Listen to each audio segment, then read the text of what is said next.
Hello class 8 के प्यारे विद्यार्थियों, स्वागत करते हैं आप सभी का एक और नई वीडियो में। आज की इस वीडियो में हम देखने वाले जो आपका होने वाला मंथली टेस्ट दिनांक 9 दिसंबर को, उसके लिए काफ़ी जो महत्वपूर्ण प्रश्नों को देखने वाले हैं। ये वीडियो क्लास 8 के गणित के लिए होने वाला था। वीडियो को अंत तक जरूर देखना, वीडियो काफ़ी इंपॉर्टेंट होने वाला है। और आप चैनल पर नया हो तो वीडियो को लाइक करके चैनल को जरूर सब्सक्राइब करना, क्योंकि ऐसे वीडियो चैनल के माध्यम से आपको मिलता है। तो वीडियो को लाइक करके चैनल को जरूर सब्सक्राइब करना, जिसके लिए समय आपको 1 घंटे का दिया जाएगा। आपका मार्क्स रहने वाला है 20 का, ठीक है। तो हम लोग कक्षा 8 का गणित का देखने वाला था। वीडियो को अंत तक जरूर देखना, ठीक है। तो चलिए फिर देख लेते हैं सबसे पहला प्रश्न को। इसमें हम लोग ऑब्जेक्टिव प्लस सब्जेक्ट दोनों तरीके के क्वेश्चन को देखने वाले हैं। और आपको डिस्क्रिप्शन में दे दिया व्हाट्सएप चैनल का लिंक, वहाँ से लोग व्हाट्सएप चैनल भी ज्वाइन करना है। जैक बोर्ड से रिलेटेड सबसे पहले आपको अपडेट वहीं पे मिलता है, तो ठीक है। तो सबसे पहले आपका आता है सेक्शन 1 के अंतर्गत एक मार्क्स से 5 प्रश्न होने वाला वस्तुनिष्ठ प्रश्न यानी कि ऑब्जेक्टिव प्रश्न, जिसमें आपका सबसे पहला प्रश्न बोलता है एक बहुफलकी के फलक किनारे और शीर्ष के बीच में क्या संबंध होता है। यह संबंध यूलर का सूत्र कहलाता है, ठीक है। यूलर का सूत्र क्या कहलाता है आपको बताना है, कैसा संबंध होता है आपको बताना है। यहाँ पे ऑप्शन है आपके पास a प्लस बी माइनस ई बराबर 2, ए प्लस ई माइनस ई बराबर 2, भी प्लस ई माइनस ए बराबर 2, या फिर ए प्लस भी प्लस ई बराबर 2। तो आपका फॉर्मूला क्या होता है, ए प्लस भी माइनस ई बराबर 2 होता है। आप लोग याद रखना है, कहा भैया महत्वपूर्ण प्रश्न है, ऑयलर सूत्र है, ठीक है। ऑयलर का सूत्र है। ऑप्शन नंबर ए इसका राइट आंसर हो जाएगा। आगे आपका आता है क्वेश्चन नंबर 2। क्वेश्चन नंबर 2 क्या बोलता है, एक घनाभ में किनारों यानी कहा दिया किनारों यानी कि ईंट की कुल संख्या कितनी होती है। घनाभ यहाँ पे बोल रहा है, क्या बोल रहा है, घनाभ। कुछ इस तरीके से आपका घनाभ होता है,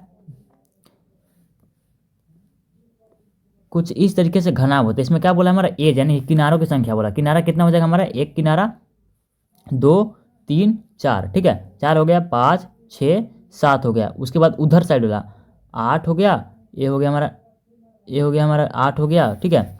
8 होने के बाद ये तो काउंट हो चुका है। उसमें फिर आता जाता है इधर 9, ठीक है। उसके बाद 10 11 12 किनारा, यानी कि ऑप्शन नंबर सी इसका करेक्ट आंसर हो जाएगा, ठीक है। आपको केवल किनारा गिन करके आप लोग खुद से भी बना सकते हो। किनारा गिन करके आप लोग लिख देना, ऑप्शन इसका सी राइट आंसर हो जाएगा, ठीक है। 12। नेक्स्ट आपका था क्वेश्चन नंबर 3। क्वेश्चन नंबर 3 बोलता है एक प्रिज्म में आधार और ऊपरी फलक किस प्रकार के होते हैं, ठीक है। आधार और ऊपरी फलक किस प्रकार के होता है आपको बताएं। एक प्रिज्म आप लोगों ने देखा कुछ समोसे का आकार का होता है, यानी कि 3 कोना होता है। इसमें 3 कोना होता है। कितने कोना होता है, 3 कोना होता है। और कुछ इस तरीके से होता है, एक सेकेंड मैं बनाता हूँ इसका चित्र। कुछ इस तरीके से हमारा होता है प्रिज्म होता है, ठीक है। कुछ इस तरीके से प्रिज्म होता है हमारा, जिसमें कितना कोना होता है, 4 कोना होता है ना।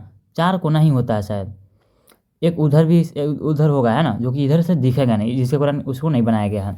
समान आकार और समान माप के, या फिर भिन्न आकार के, या फिर आयताकार, या फिर हमेशा त्रिभुजाकार। इसका राइट आंसर क्या हो जाएगा, समान आकार एवं समान माप के होता है, ठीक है।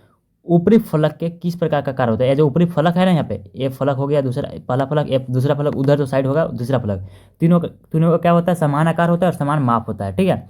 आगे क्वेश्चन नंबर 4 क्या बोलता है, एक चतुर्भुज की अद्वितीय रूप से रचना करने के लिए, चतुर्भुज यहाँ पे बोल रहा है, ठीक है। चतुर्भुज की अद्वितीय रूप से रचना करने के लिए हम कितनी स्वतंत्र मापों की आवश्यकता होती है। कितनी स्वतंत्र मापों की आवश्यकता होती है, किसका बोल रहा है, किसका बोल रहा है हमें, अद्वितीय रूप से रचना करने के लिए चतुर्भुज की बोल रहा है ना। अगर कोई चतुर्भुज है तो इसकी कितनी स्वतंत्र मापों की आवश्यकता होगी, तो 5 स्वतंत्र मापों की आवश्यकता होगी। देखो ये 4 हुआ, पहला ये, दूसरा ये, तीसरा ये, 4 भुजाएं और बीच में एक तो विकर्ण होता है, इसको भी लिया जाता है, ठीक है। यानी कि 5 इसका राइट आंसर हो जाएगा, ऑप्शन नंबर सी। आगे आपका आता है क्वेश्चन नंबर 5। क्वेश्चन नंबर 5 बोलता है हमारा एक वर्ग दिया गया हमारे पास। एक वर्ग की रचना के लिए यदि हमें केवल उसकी एक भुजा की लंबाई दी गई हो तो वह पर्याप्त होगा। क्यों होता है, ठीक है, वो पर्याप्त क्यों होता है आपको बताना है। यहाँ पे ऑप्शन है आपके पास, वर्ग केवल 3 कोण 90 डिग्री। यहाँ पे क्या लिखा हुआ है, यहाँ पे इसको मिटाओ, यहाँ पे लिख दो कितना, 90 लिख दो, एक सेकेंड। 90 डिग्री है हमारा, ठीक है। 90 डिग्री के होते हैं। वर्ग में सभी भुजाएं समान होती है और सभी आंतरिक कोण 90 डिग्री के होते हैं। ऑप्शन नंबर 20 का करेक्ट आंसर हो जाएगा, ठीक है। उसके बाद हम लोग देखने वाले हैं सेक्शन बी का, जो कि आपका वेरी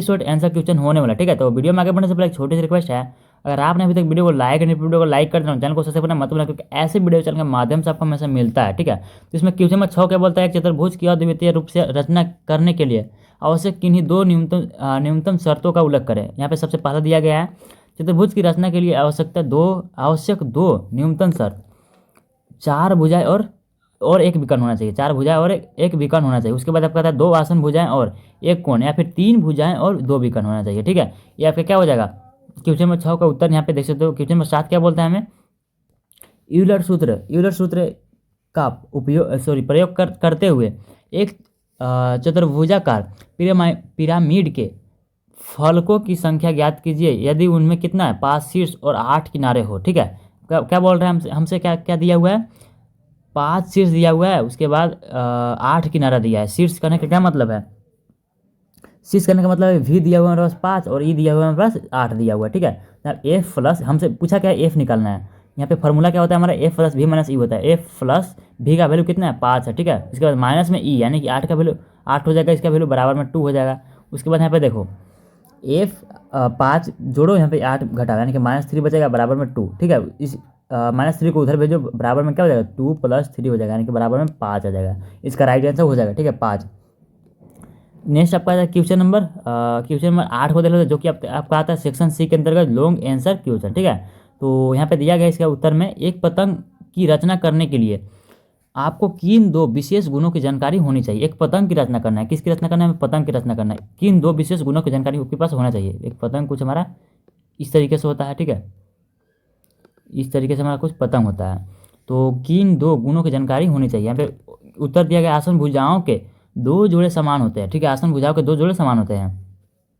ये देखो, एक जोड़ा हो गया ये और एक जोड़ा हो गया ए, दोनों क्या होता है, समान होते हैं आपस में, है ना। उसके बाद क्या बोलता है, इसके विकर्ण एक दूसरे पर लंबवत होते हैं। क्या होते हैं, इसके विकर्ण एक दूसरे पर लंबवत होते हैं, यानी कि कहने का मतलब है कि 90 डिग्री पर काटते हैं। ठीक है, उसके बाद क्या आ जाता है, सेक्शन डी का शॉर्ट आंसर क्वेश्चन। यहाँ पे दिया गया है उत्तर, क्वेश्चन नंबर 9 क्या बोलता है, एक घनाभ या ईंट के ऊपरी दृश्य, सामने के दृश्य और पार्श्व दृश्य को समझाइए और बताइए कि ये दृश्य किस आकार के दिखाई देंगे। उत्तर यहाँ पे दिया गया है, घनाभ एक ऐसा 3D आकार है जिसके फलक आयताकार होते हैं। ऊपरी दृश्य, यह दृश्य ऊपर से देखने पर मिलता है। यह घनाभ की लंबाई और चौड़ाई को दर्शाता है और एक आयत की आकार का दिखाई देगा। उसके बाद आप कहता है, आगे बोलता है सामने का दृश्य कैसा होगा, फ्रंट व्यू।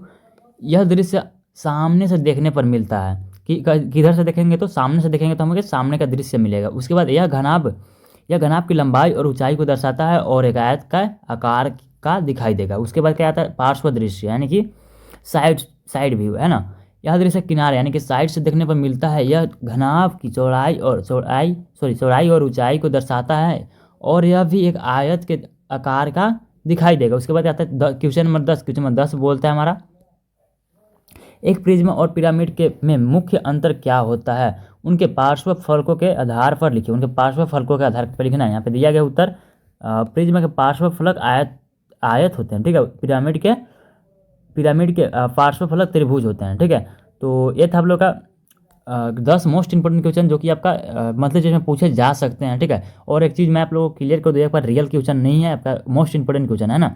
आप लोग भ्रम में मत रहना, कमेंट मत करना कि इसमें से नहीं आया है ना। आपका रियल क्वेश्चन अपलोड किया जाएगा एग्जाम से एक दिन पहले, है ना। तो मिलते हैं किसी नेक्स्ट वीडियो के लिए।